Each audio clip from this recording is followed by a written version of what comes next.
So this game, I have seen a lot about this game because it is so visually stunning. There's been a lot of coverage for it. It's very mysterious when it comes to the story.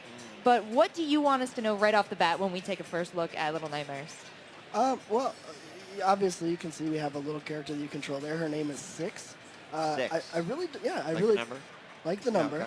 and that's not an indicator of her age or anything. It's just Okay. that's her name, and that's pretty much all we want you to know about her. We want you to kind of figure out kind of what she's about and what she's capable of doing as you play the game.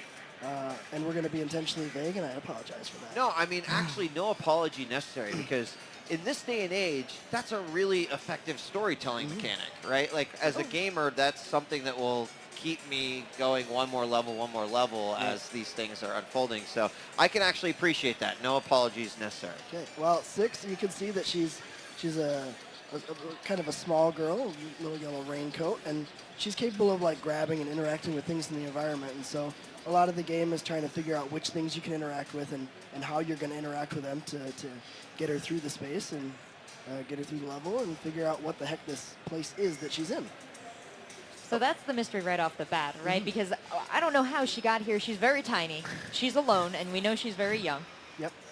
Do we know anything else about her before we get to this gameplay, or is it entirely, emergent through the storytelling? Well, the storytelling is almost entirely emergent in our game. You're not going to get any dialogue or cutscenes or anything. The only text that's ever going to show up on screen is like button hints. Tutorial, when you're struggling. But this demo here picks up not at this very start of the game, but it's still relatively early.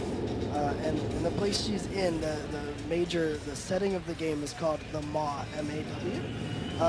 And we don't really explain much about that as well. And you kind of figure out bits and pieces of it as you play through, but we're not going to spell it out for you, and we're not going to say this is exactly what it is.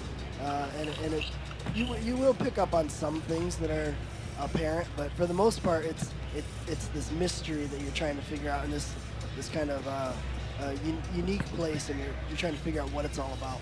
I mean, obviously, just from the gameplay we're seeing so far, is that each room that we've seen has had a lot of interactive elements. Some maybe not even so obvious that you're interacting with them. Is this pretty typical of the gameplay, like a lot of sort of puzzle solving and a lot of sort of thinking around it, or is there also any like type of combat or anything like that? Sure. So there is some light puzzle elements, like you see, she's dragging the suitcase over so she can reach the switch. We're not gonna kind of bill it as a puzzle game, but there are puzzle elements. Okay. And there's no combat whatsoever. Okay. So one of the core tenets of the game is that Six is a vulnerable character. She's not gonna go out and beat up her enemies or anything like that. And that was one of the reasons I was asking, because I'm like, I don't expect, unless you were like, oh yeah, wait till she grows 10 times in size. It's awesome. No, her superpower is being able to hide under stuff. So. Okay, that makes sense. Yep.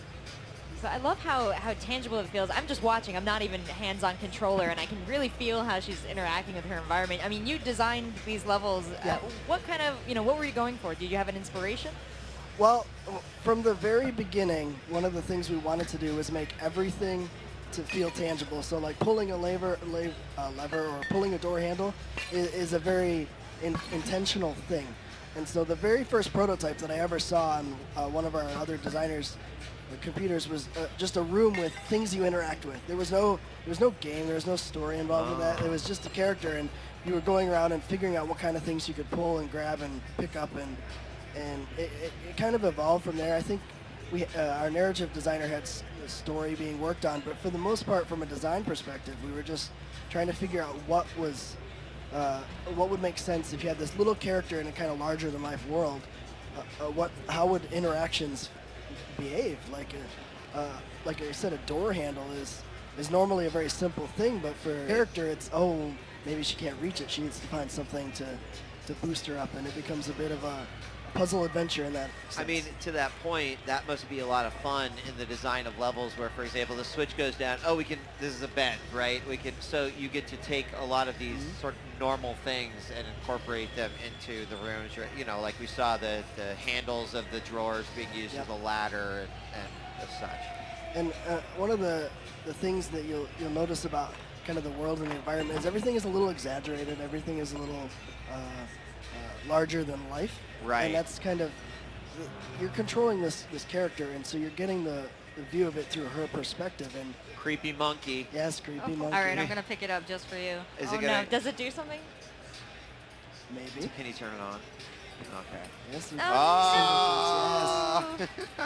So the story is through her eyes, and kids tend to exaggerate and they tend to Sure. misremember. So a big point of the game is these little nightmares, and kids have these recurring dreams or nightmares and fears that they have, like the monster reaching out from under the bed, which is just like a Right. scary arm. So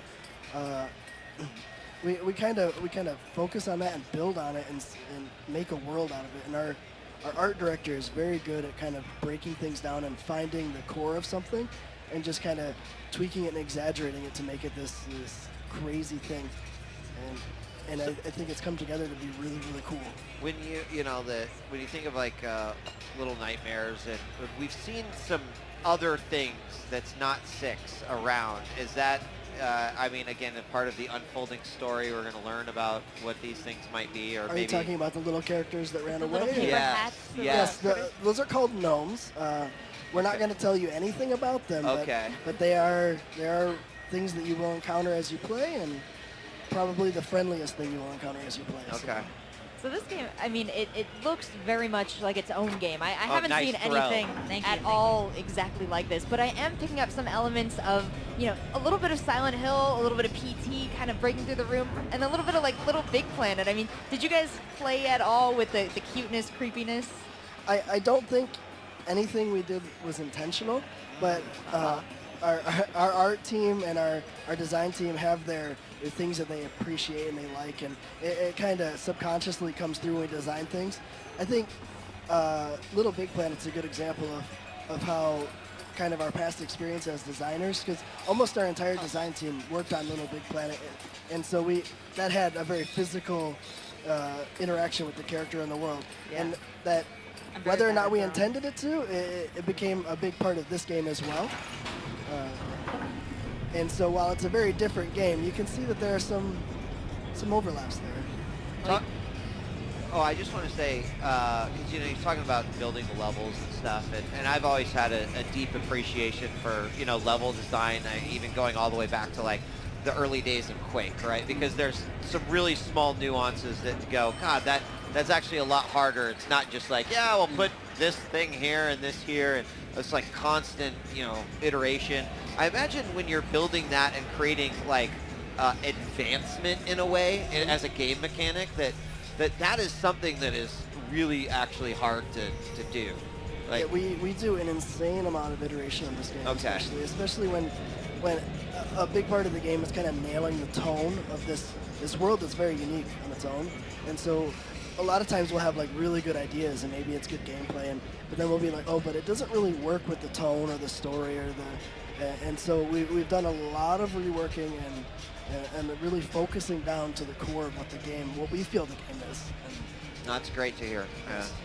Well, Not sacrificing it. Go ahead. As someone that had a handle on so many of the small details and that was part of those iterations, is there anything that might slip past intentionally design-wise most viewers that you would maybe want to draw our attention to, or anything that you put in there? Oh, well, when I see this, I've played with it so much that all I see is the flaws. But I'm not going to point out the flaws in the gameplay. We've worked really, really hard to make it be a very, very polished game.